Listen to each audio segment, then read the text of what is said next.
छत्रपती संभाजी महाराज यांच्या समाधीला सोलापूर येथे भेट दिली. महाराजांच्या समाधीला नमस्कार केला. तिथे आजूबाजूला खूप छान वाटत होतं. त्या बघण्यासारखं होतं. थोडा वेळ थांबलो. आंबूल खाल्ले. मी तिथून निघालो. पुढे आम्ही देवाची आळंदी इथे आलो. तिथे आम्ही नंतर ज्ञानेश्वर महाराजच्या समाधीला भेट दिली.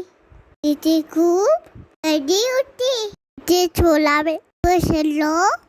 बघितलं आणि नंतर निघालो. Bye bye. See you soon.